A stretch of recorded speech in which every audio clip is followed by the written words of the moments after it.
Hi, I'm Rob Shaw with Mountain Athlete. I'm here today with Crystal Wright, and Crystal is heading off this weekend for a trip that she's kind of developed and planned. Crystal's a Wyoming native and spent a lot of time in the southern tip of the Wind River Range in Wyoming, out of Big Sandy. And tell me about your trip you got planned. Really excited. Our plan is, I grew up on a ranch south of Pinedale in Boulder, right at the base of the Wind River Mountains, about 10 miles from the Big Sandy trailhead. So the plan is to go to the ranch and hopefully get as far up the road towards the mountains from there.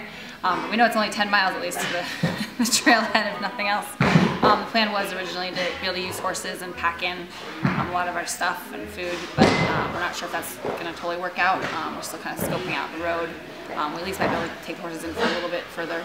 And then the plan is to ski a couple different peaks in the southern range, kind of an adventure. There's not a lot of documented skiing in the southern winds, but big one is Temple Peak. It's just under 13,000, it's 12,900 something, but there's a couple of really awesome couloirs off there that I really would like to do. And then Mitchell Peak, and possibly into the Circuit of the Towers area, just depending on approach. And then also Mount Scheisler, also near Big Sandy Lake as well. So those are kind of the ones that were projected so far, but I guess that can change just based on weather and what it's like when we're up there. So. Now you're going to be heading in with Kim Hobble. She's going to be your partner on this. Yep. And your photographer is Jim Harris. Yes. And tell me about the publication he's working for. The publication he's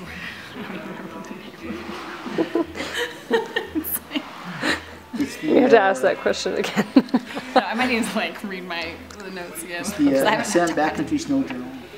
So Jim Harris, our photographer and writer, is proposing a story, and already had sold a story to the Ascent Backcountry Snow Journal. It's based out of Park City, and it's a new publication that's going to take place starting this fall. They're going to have 3 issues, and our story is going to be the first feature issue of the first magazine. Awesome.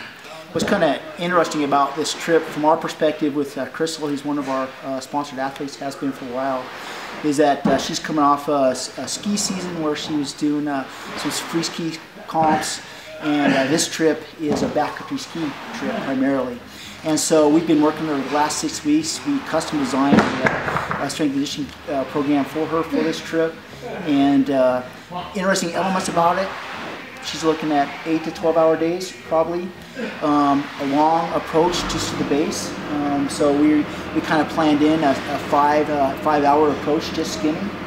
And then once she gets to the base, 2 hours of hard skinning. And then 2,000 feet of hard, high lactate threshold, heart rate boot packing. And then to be able to come down and do it again the next day.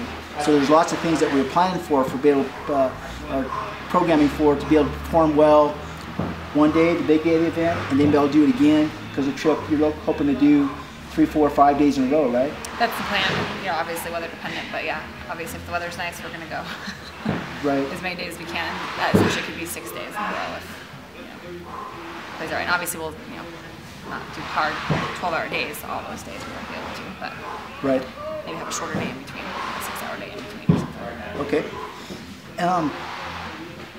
I know that you, in part of your train up for this, she obviously lives here in Jackson and was able to use a local ski hill for your skinning, which a lot of people want to have other places, but you had to do your boot packing in your own gym. Crystal owns her own facility.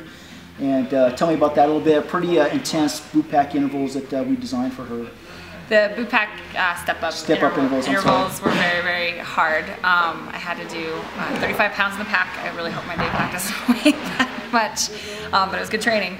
And 250 step-ups in around 9 minutes and 15 seconds, and had to do 3 rounds of that. And that was after I had already done almost 1,000 step-up or 500 step-ups in warm-up. So that was pretty intense. I was pretty tired by the end, and I didn't quite make the interval each time. I was about 10 seconds off, but I was pretty consistent on the 3 rounds. Now, as part of the training program, you're also doing some long days in the Tetons on the weekends when you're not working. And tell me how that went and how that progressed for you, and how you feel now going into your trip. That definitely progressed a lot. It started with a little bit more, mellower skinning, and then I went back almost to the same route and skinned it again up towards Albright, and I definitely felt a lot stronger, and I was way more on pace. My boyfriend, who usually kicks my butt, was kind of behind me, and he's like, "What are you doing?" I was like, "Are you training?"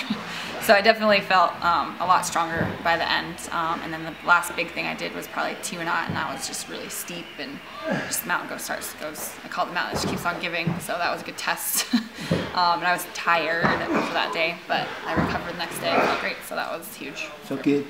Now, have you done, what was interesting about this programming from our perspective is 2 modes, skinning and boot packing, and it was all heart rate based.